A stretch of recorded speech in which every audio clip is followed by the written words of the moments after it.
Yeah. Can you guys all hear me? Yeah. Okay. So, uh, here's what we're going to do. It's 1 minute until we are supposed to get started. So, I'm going to give everybody the benefit of getting here on time before we get started.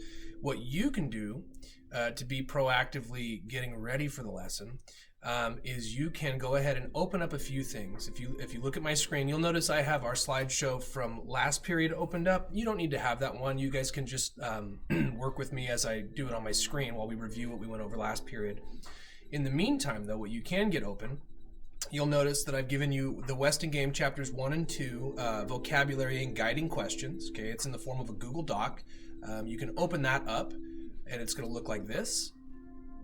Okay, is the music too loud for you guys to hear me over, or is it okay?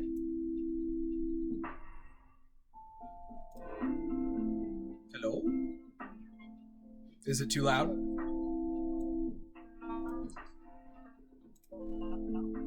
Okay. Oh, okay. You're saying it's okay. Good. All right. I'll turn it off once we get everybody here. But I figured we'd get a little bit of relaxing music to start. And then, so once you get that open, the other thing that you can get open is the copy of the PDF of the novel that I've actually given you. And you can find that in any of your Google Classroom folders. I've put it in periods 1 through 5 so that you guys can access it easily no matter what Google Classroom you're in. It is the entire novel in PDF form. You can open it up as a PDF like this, or you can follow along with me as I read with you this afternoon, because like I had told you earlier this morning, we are going to go ahead and start our new class novel. We've gone through 2 so far this year, and I feel like they both have been pretty successful. Freak the Mighty, I think. No, I didn't change my shirt. I just put my jacket on. My heater's still not working, and so I'm freezing. It's too cold in here to be without a sweatshirt of some kind. So I feel like we loved Freak the Mighty. Max the Mighty I enjoyed. I read it with you for the first time as well as you reading it for the first time. But it wasn't my favorite. And so I figured what we could do is launch into one of the novels that we read every year in my class that is one of my favorites. And it's called The Weston Game. We did not read this already. I don't know if you've read it in previous classes. And if you have, then you will be kind of along for the ride. And I think you'll learn things you didn't learn last time. I think you'll appreciate details you didn't appreciate last time.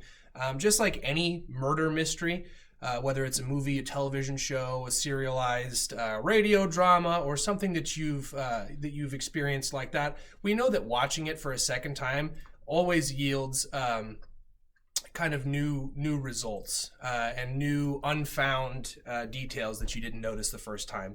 And so what I'm going to do is I'm going to go ahead and let you guys know the Weston Game is probably going to be the most challenging novel that you've read so far this year, and maybe one of the more challenging novels you've read maybe in your entire academic career. And I'll be honest with you why. First of all, it was written in the 1970s. Ellen Raskett wrote it in the 70s.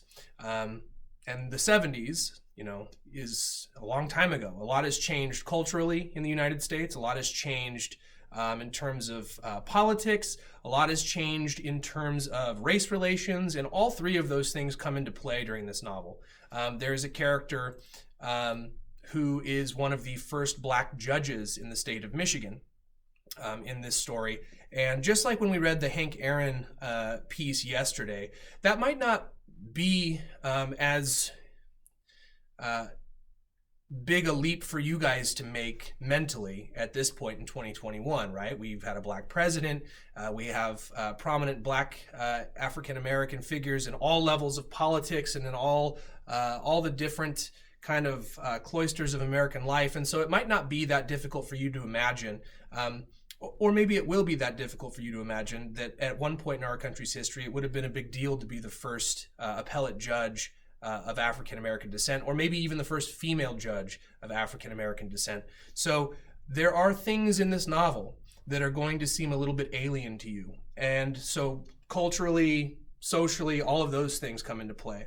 But then on top of that, because it was written in the 1970s, there's this issue of vocabulary that we're going to have to kind of navigate together. People spoke differently. They wrote differently in the 1970s. You guys, particularly this generation, you guys have grown up reading and writing, particularly in text format using your cell phones, right? Most of you communicate and receive media mostly through your phones, or a tablet or some kind of digital kind of portable device that allows you to interface with the internet. And so I want you guys to kind of be able to transport yourselves mentally and emotionally to a time before the internet was even a thing, right? The internet was not officially even really born until the early 90s. 1993 is, I believe, when the World Wide Web went online between Stanford and another, I believe UCLA. No, it was UCLA, yeah, and Stanford, right? I believe those were the two universities that essentially officially launched the internet. And so I want you guys to be aware of this, that there are going to be words that you guys are going to encounter that you might not know what they mean because they're not used in common talk, not used in common writing anymore. And there may be descriptions that are hard for you to render. But that is precisely why we covered what we covered during first period. And so I want to kind of go over what we went over in first period briefly. We went over the fact that words are a lot like, what did we say words are a lot like again? What kind of vegetable or fruit or tuber? I don't know what it officially is. Onion. Yeah, an onion, correct. And why did we say that words are like onions? They have layers. They have layers, right? And depending on what layer you're looking at, the word can take on different meanings, right? Words can take on different intended meanings depending on how we're using them, what kind of context we're using them in. And so, for instance, we looked at earlier the example of your significant other and you are sitting on the couch watching television one day and your significant other asks you, "Are you hungry?" And I see Genesis smiling again. She messaged me earlier and said that is so true. When your significant other asks you if you're hungry, you know that it's not really a question, right? You understand that his or her intended meaning is, "I'm hungry, let's go eat," right? And just like that, when you fail to understand your partner or your significant other, and eventually the conversation comes back to, "I don't think this is working out." Okay, wait. When we hear not working out, do we mean it's not lifting weights? It's not jogging? It's not doing strength training? What does it mean when something's not working out? Because again, there is the literal or the denotative meaning of working out, which means you are exercising your muscles, right? But then there's the figurative meaning, the underlying meaning deep within the onion of the word. And Karen types, "Your relationship is breaking apart." Exactly. And again, Karen, I want to draw your attention. You are using a figurative device when you say your relationship is breaking apart, because a relationship is not a physical thing, right? It's not something corporeal that can be broken apart, right? What do we mean when a relationship breaks apart? What are we talking about? They break up. That's what I'm saying, though. That breaking up is a figurative device. What do we mean literally when we're talking about breaking up? Like two magnets ripping apart from each other. Okay, we can visualize it again using a simile. It's like two magnets, but literally, what are we talking about? We're talking about a relationship where two people will no longer be spending any time together, right? Okay, good. Now, let's briefly go over what we went over last period. When we talk about denotative meaning, can somebody go ahead and remind me? You can either put it in your own words or you can read from the slide. What does denotative meaning refer to? What are we talking about when we talk about denotative meaning? And Jeremiah, I saw your chat about the assignment that you feel you need to improve on. I'll get to that after class, okay? That's an after class question. Karen says, denotative meaning refers to the literal definition of a word. Exactly. And what kind of cheat hint did I give you to help you remember this? If you're having a hard time remembering denotation or denotative meaning, what did I tell you can help you? Let's check the chat. Just remember D. Just remember D, right? D is what the word dictionary. Exactly. Shaver writes D equals dictionary, and that's what we're talking about. We're talking about the literal translation or the literal interpretation of a word, right? So if we're talking about the word hot, we're talking about something that has a high temperature. Good. Let's move on. When we talk about connotative meaning, I'm going to pat my chest because what did I say? Connotative meaning is simply what? Genesis has it. She typed it in there. Let's see if anybody else gets it, Genesis, before I blow up your spot. Exactly. Karen's got it. Feel free to jump in. You can unmute. Yes, Valeria has it. You can unmute if you want to say it out loud. Go ahead. Shayra's got it again. Yep. Julian, it does involve figurative meaning sometimes, but figurative meaning is kind of its own category, and we'll get there in just a second. So Shara, Valeria, Karen, Genesis, you guys are all spot on. They wrote that denotative meaning has to do with the feelings that we attach to a word, right? So when we talk about a word, it has a whole bunch of feelings attached to it, right? So again, if we use the word hot, well, it might mean popular. It might mean physically attractive. It might mean any of these other things besides its literal meaning. Okay, good. Now, Julian, when we get into figurative meaning, what are we talking about? Since you brought up figurative language, when we get into figurative meaning, what are we talking about?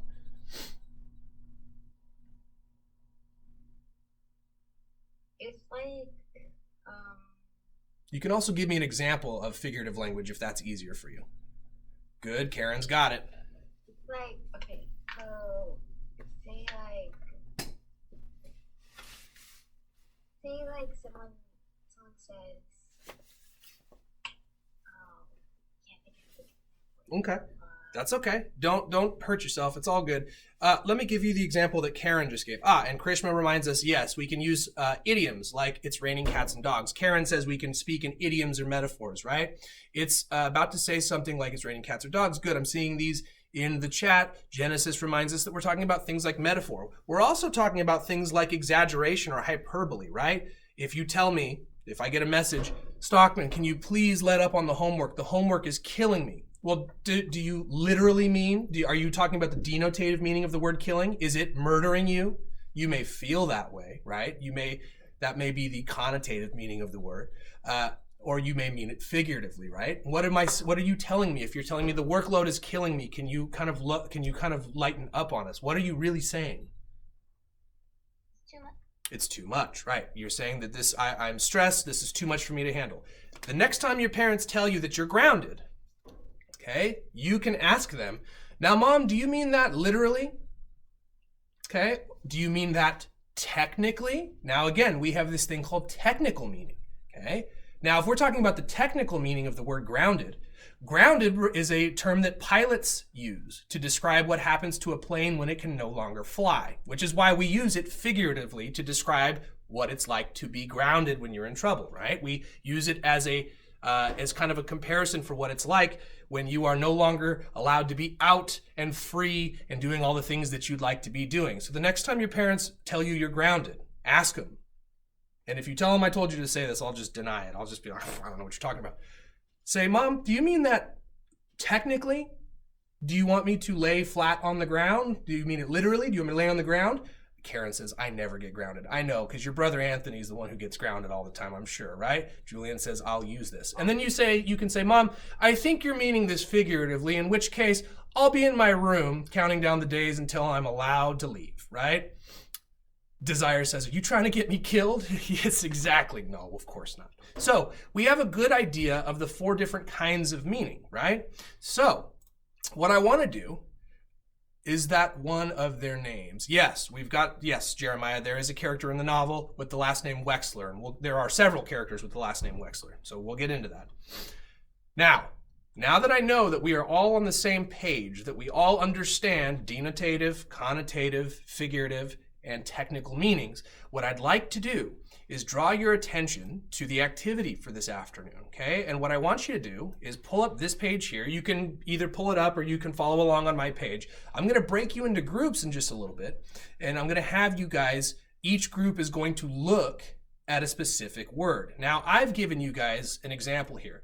One of the words that's used almost immediately in the novel, The Westingame, is this word luxurious. Okay, now the way that it's used in the novel, you'll see that I gave you the page number and the chapter number and how it's used in the text. And the sentence in which it's used goes like this. Here it is, the apartment you've always dreamed of at a rent you can afford in the newest, most luxurious building on Lake Michigan. Now, even if we haven't read the novel, we can take this piece of text and we can pull it apart and we can ask ourselves, okay, the word luxurious. Let me go ahead and define this. I'm going to go ahead and define it, right, using Google or a Webster's dictionary. And we know that the denotative meaning that we're given means extremely comfortable, elegant, or enjoyable, especially in the way that involves great expense, meaning that it's expensive, right? That it costs a lot of money. Luxury or luxuriousness involves, yes, Krishma, living a happy, comfortable life. In order to do that, in modern times, it typically means that you need to have a lot of cheddar, right? You got to have a lot of money. Now, the way that this is used in this sentence, its intended meaning is literal or denotative, right? It is being used literally, okay? And what I want you to do then is then to take this and figure out, is this a positive word? Is this a negative word? Or does it kind of carry a neutral charge? Meaning, is it kind of somewhere in between? And I think we would, most of us, agree that luxuriousness or luxury carries with it a positive connotation. I think we can all agree with that. Now, the way that it's intended to be meant is that it is meant to describe the elegant appearance of sunset towers. And we're going to get into sunset towers and all of these different things in just a minute. Now, these are the other words that you're going to look at. And each of your groups is going to kind of examine these. The first word for group number 1, and you'll know what group you're in just a moment, is the word decal. Okay? And I've given you the page number and the way in which it's used, or the context of it, right? The second word is steep, okay? And again, I've given you the place to find it in the text and the sentence in which it's used. The next word is sprawled, okay? And again, I've given you the text and the page. And then finally, the word is limp, okay? Now, each of these words have their own intended meaning within the context of these chapters, okay? And I want you to consider, okay, is the word meant to be used figuratively, technically, literally? Okay, does it carry with it?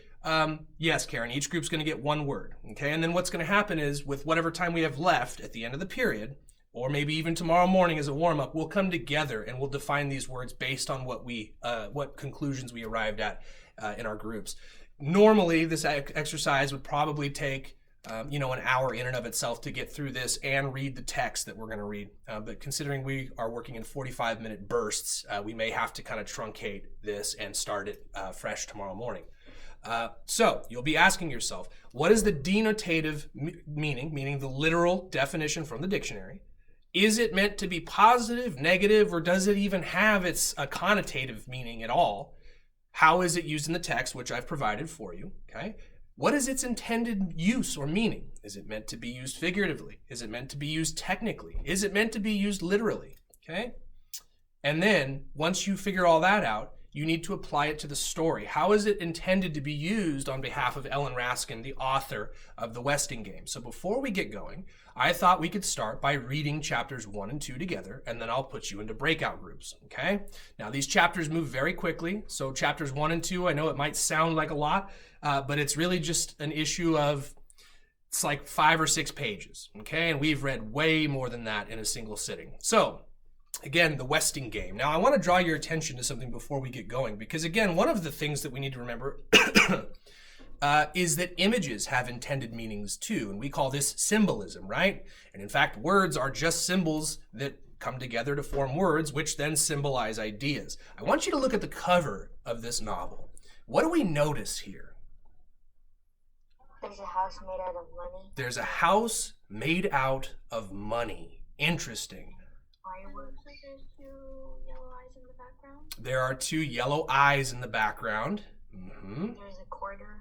Oh wait, No, that's the Newbery Award, but it does look like a quarter, you're right. But that's actually just a stamp that was put on this book to show that it won awards. What else do you guys notice is going on up above the house? There's fireworks. Fireworks. Ooh, fireworks and money. Do those 2 things go together?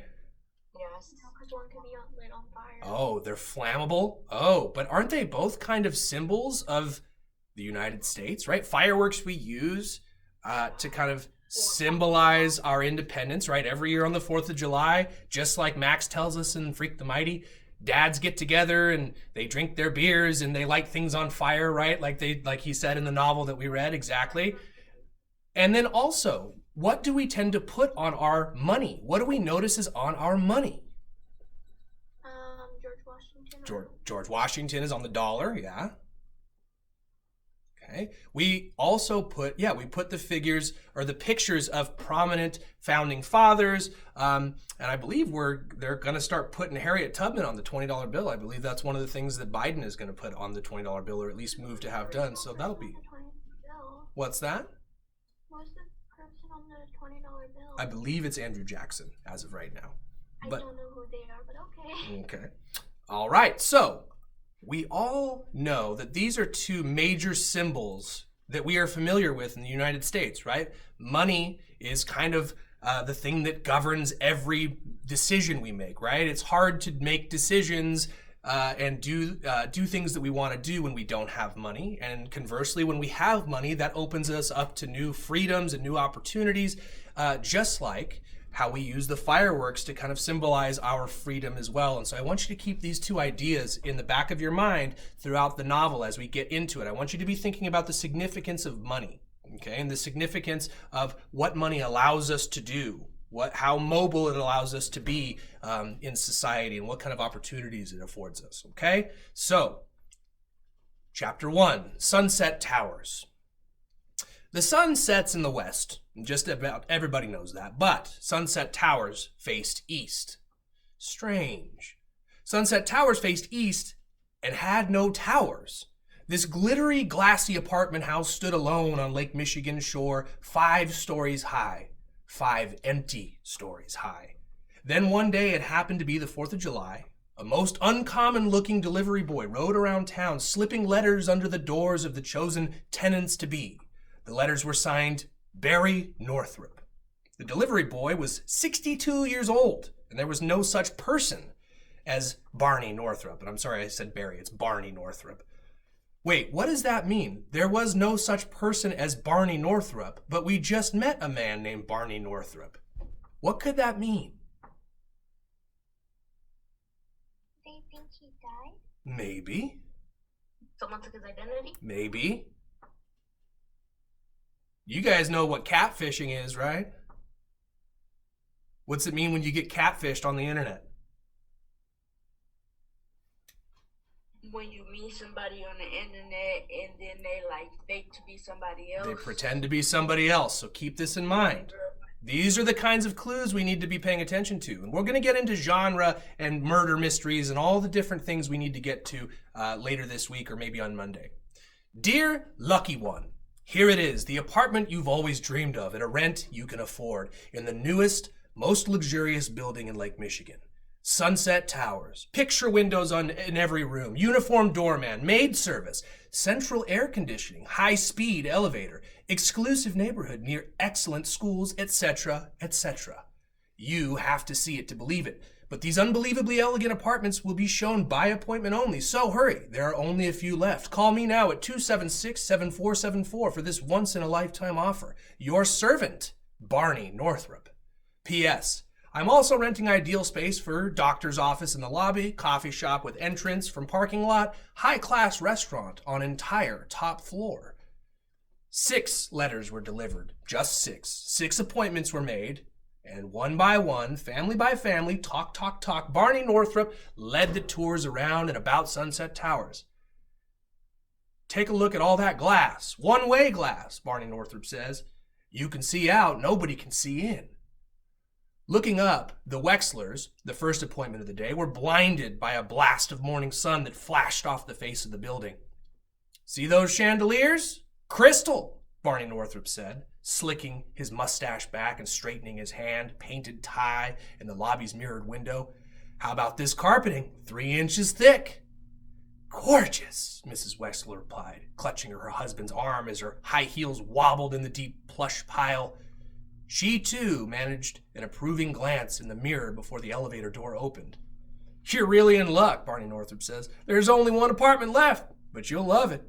It was meant for you. He flung open the door to 3D. And 3D refers to the apartment number, 3 being the floor and D being the letter of their apartment.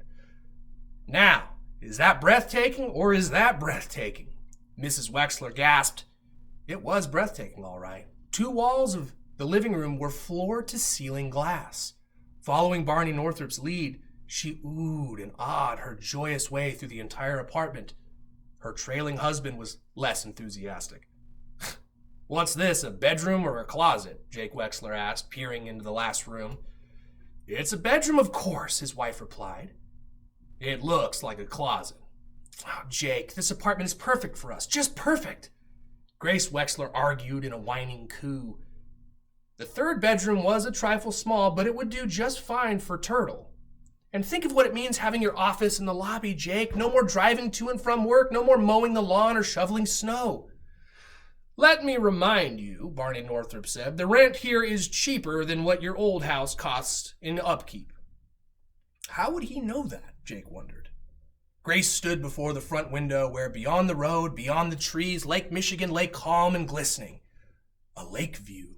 Just wait until those so-called friends of hers with their classy houses see this place. The furniture would have to be reupholstered. No, she'd buy new furniture, beige velvet, and she'd have stationery made, blue, with a deckled edge. Her name and fancy address in swirling type across the top. Grace Windsor Wexler, Sunset Towers on the lake shore. And by the way, again, this is one of those things I need to stop and kind of give you the definition for. Stationary, while it sometimes means to stand still, in this case means it's almost like a card stock. Think of a business card, okay? So she's already scheming on what kind of business cards she can send out to her friends after she moves into this luxury apartment. What does that tell us about this character so far? What can we already tell about Grace Windsor Wexler? The fact that she's already scheming on how to impress her stuck-up friends. What do we think? Scammer. Say that again? She's a scammer. She's kind of a scammer. Ooh, keep that in mind. That's going to come into play later. She wants to brag, says Valeria. Yes, she is a braggart. She is stuck up and snobbish. Exactly. Not every tenant-to-be was quite as overjoyed as Grace Windsor Wexler. Arriving in the late afternoon, Sidel Pulaski looked up and saw only the dim, warped reflections of the treetops and drifting clouds in the glass face of Sunset Towers. You're really in luck, Barney Northrup said for the 6th and last time. There's only one apartment left, but you'll love it. It was meant for you. He flung open the door to a one-bedroom apartment in the rear. Now, is that breathtaking, or is that breathtaking? Wait a second here. Barney Northrup has said this twice now. He has said there's only one apartment left. How can that be if he's renting these apartments out to the people that come and see them? What does this tell us about Barney? We already know there is no such man as Barney Northrup. And we've also kind of seen his behavior here. What is he doing? Karen and Valeria both say he's lying. And I want you to think about this because this is one of your guiding questions. Why would Barney Northrup lie that there is only one apartment left? Exactly, Valeria. Valeria says he's deliberately fooling them. Okay. Not especially, Sidel Pulaski replied as she blinked into the rays of the summer sun setting behind the parking lot. She had waited all these years for a place of her own, and here it was in an elegant building where rich people lived. But she wanted a lake view. The front apartments are taken, Barney Northrup said. Besides, the rent's too steep for a secretary's salary. Believe me, you get the same luxuries here for a third of the price. At least the view from the side window was pleasant. Are you sure nobody can see in? Sidel Pulaski asked. Absolutely, Barney Northrup said, following her suspicious stare to the mansion on the north cliff. That's just the old Westinghouse up there. It hasn't been lived in for 15 years. Well, I'll have to think it over. I have 20 people begging for this apartment, Barney Northrup said, lying through his buck teeth. Take it or leave it. I'll take it. Whoever, whatever else he was, Barney Northrup was a good salesman. In one day, he had rented all of Sunset Towers to the people whose names were already printed on the mailboxes in the alcove above the lobby. Wait a second here. This is another clue. Why would their names already be printed on the mailboxes if he hasn't officially sold these apartments to them yet? What does that say? That he's scanning them. He's scamming them, right? He knew that each of these people would take the deal, didn't he? He was so sure of it, in fact, that he put all of their names on the mailboxes before they moved in. Logan says destiny. Yes. I feel like he's a stalker. He gives me the vibe of bit. Yes, he does give off kind of a stalkerish vibe. Keep that in mind as well. Shayra says he planned ahead. Gabriella says he was prepared, right? Gives me criminal vibes. Like, Criminal vibes. Ooh. there's no one named that name, so that just gives off weird vibes about him. I love what Brando just wrote. Brando wrote, he's a time traveler. Brando, you're a man of my own heart. I love that your mind immediately goes to time traveling. Dark magic, says Genesis. All right, let's keep going. Mr. Alexander, I'll get to your question in just a second. He's a ghost. Logan, I don't want to blow anything, but we got to get through the next chapter as well. And there is a ghost story in chapter 2. If we don't get to the actual vocab lesson by today and the guiding questions, don't worry, I will assign them tomorrow, okay? Who were these people, these specially selected tenants? They were mothers and fathers and children, a dressmaker, a secretary, an inventor, a doctor, a judge, and oh yeah, one was a bookie, one was a burglar. Hold on, one was a bookie, one was a burglar, one was a bomber, and one was a mistake. Barney Northrop had rented one of his apartments to the wrong person. Chapter 2, Ghosts or Worse. On September 1st, the chosen ones and the mistake moved in. A wire fence had been erected along the north side of the building. On it, a sign warned, "No trespassing, property of the Westing estate."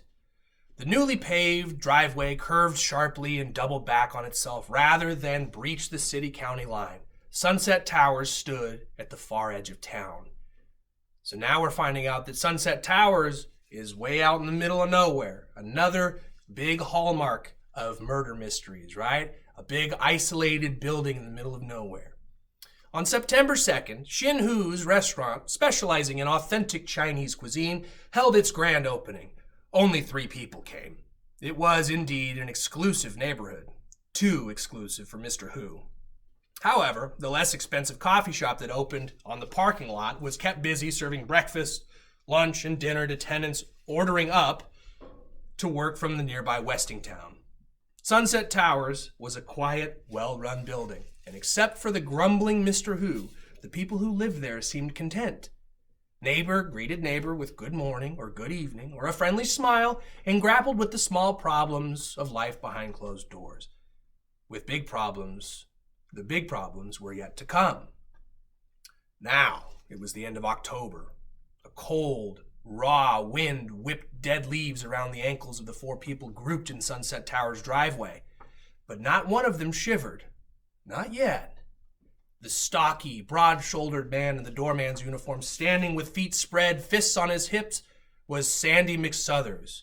The 2 slim, trim high school seniors shielded their eyes against the stinging chill were Theo Theodorakis and Doug Hu.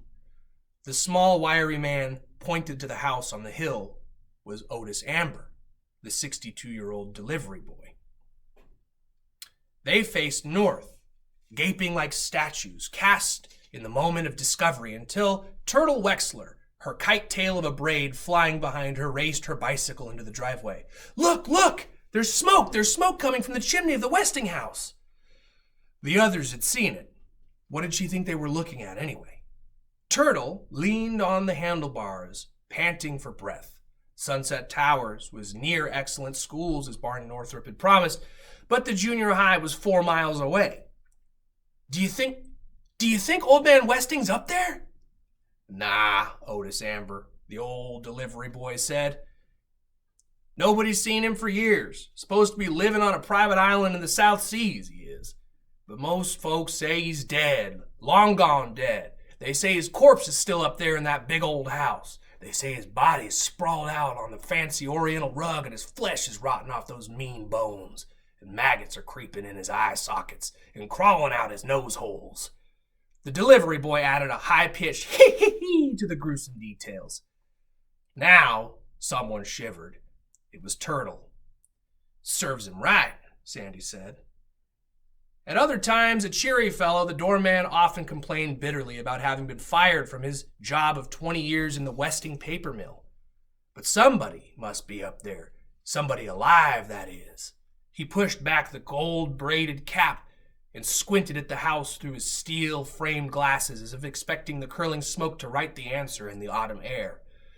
Maybe it's those kids again. Nah, couldn't be. What kids? The three kids wanted to know. Why, those two unfortunate fellas from Westingtown. What unfortunate fellas? The three heads twisted from the doorman to the delivery boy.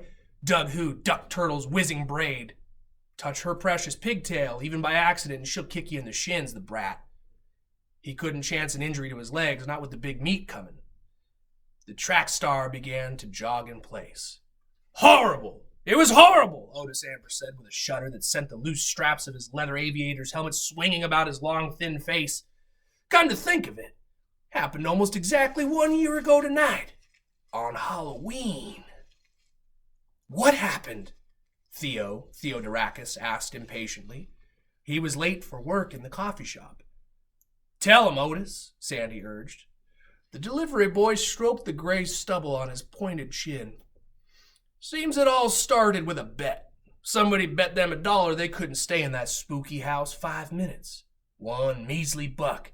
Poor kids hardly got through those French doors on the side of the Westing house when they came tearing out like they were being chased by a ghost. Chased by a ghost. Or worse. Or worse? Turtle forgot her throbbing toothache. Theodorakis and Doug Who, older and more worldly wise, exchanged winks but stayed to hear the rest of the story. One fella ran out crazy like screaming his head off. He never stopped screaming till he hit the rocks at the bottom of the cliff. The other fella hasn't said but 2 words since. Something about purple. Sandy helped him out. Purple waves. Otis Amber nodded sadly. Yeah, that poor fella just sits in the state asylum saying, purple waves, over and over again. And his scared eyes keep staring at his hands. You see, when he came running out of the Westing house, his hands was dripping with warm, red blood. Now, all 3 shivered. Poor kid, doorman said. All that pain and suffering for $1 bet. Make it $2 for each minute I stand there and you're on, Turtle said. Someone was spying on the group in the driveway. From the front window of apartment 2D, 15-year-old Chris Theodorakis watched his brother, Theo, shake hands. It must be a bet. With the skinny, one-pigtailed girl and rush into the lobby. The family coffee shop would be busy by now. His brother should have been working the counter half an hour ago. Chris checked the wall clock. 2 more hours before Theo would be bringing up his dinner. Then he would tell him about the limper. Earlier that afternoon, Chris had followed a flight of purple martin, Prognosubis, across the field of brambles. That's a bird. Remember back to Camp Keep, birds have common names, and in this case they're called purple martins. Their scientific or Latin name is Prognosubis. Okay? Across a field of brambles, through the oaks, up the red maple on the hill. The bird flew off, but something else caught his eye.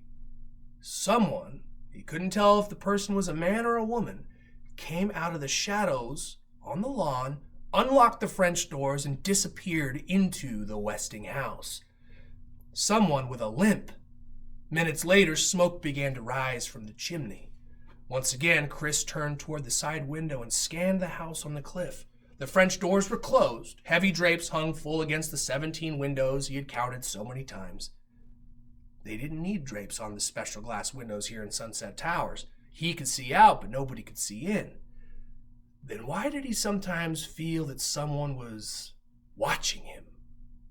Who could be watching him? God? If God was watching, then why was he like this? The binoculars fell to the boy's lap. His head jerked, his body coiled, lashed by violent spasms. Relax, Theo will come soon. Relax. Soon the geese will be flying south in a V. Canada goose. Britannica canadensis. Relax, and watch the wind tangle the smoke and blow it toward Westingtown. Okay, so we've got quite a few characters that we've just met.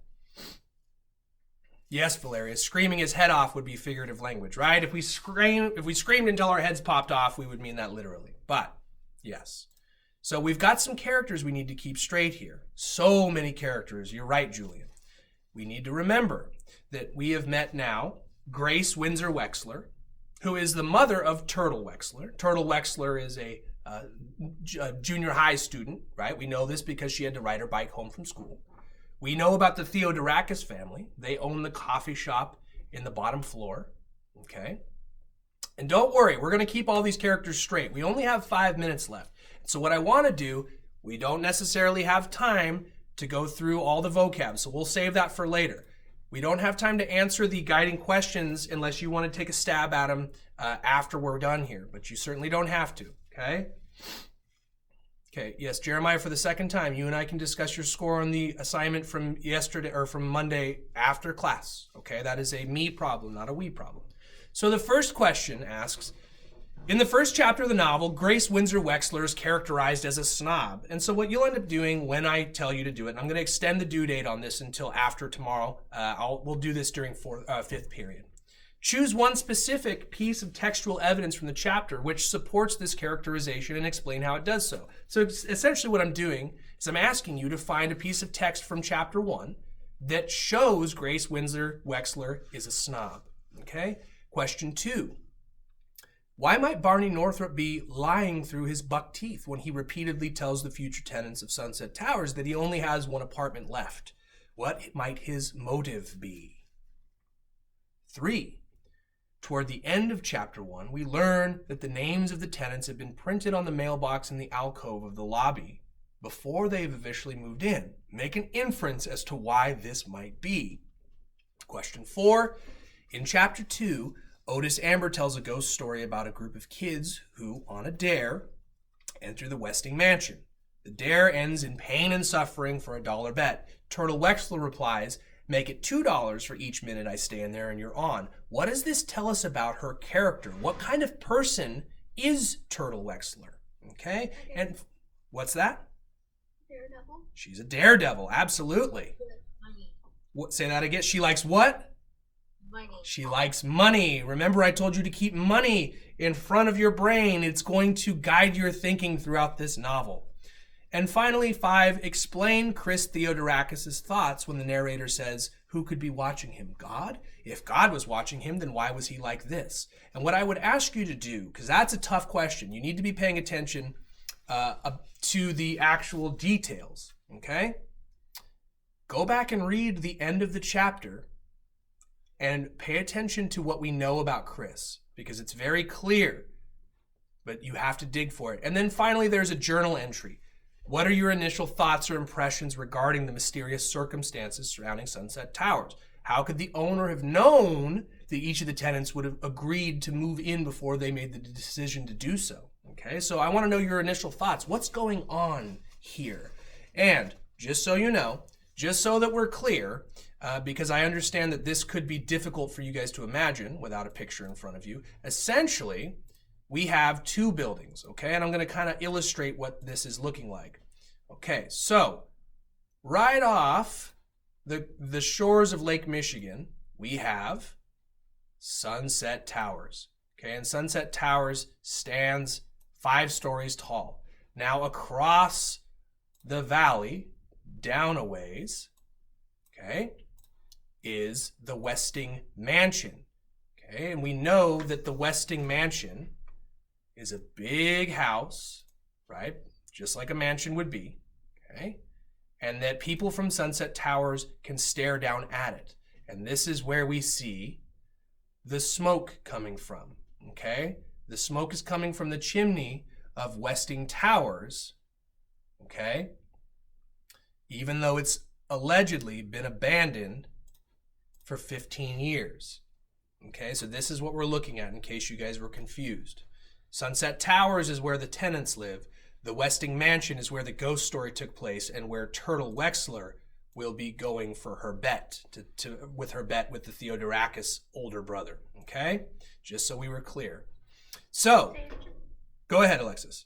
Say if just a homeless person is living in there and putting fire. Okay, it could be that there's a homeless person in there building fires, sure, but we know that someone's been in there because Chris Theodorakis saw somebody, we don't know if it's a male or a female, with a limp going in and out of the building right before the smoke started. So, Natalie says maybe a ghost. Well, based on the ghost story we just heard, I think that's pretty likely. Well, for it to light the fire, it would probably have to be a poltergeist. Yep. And we know poltergeist is German for what, Alexis? Do you know what that means?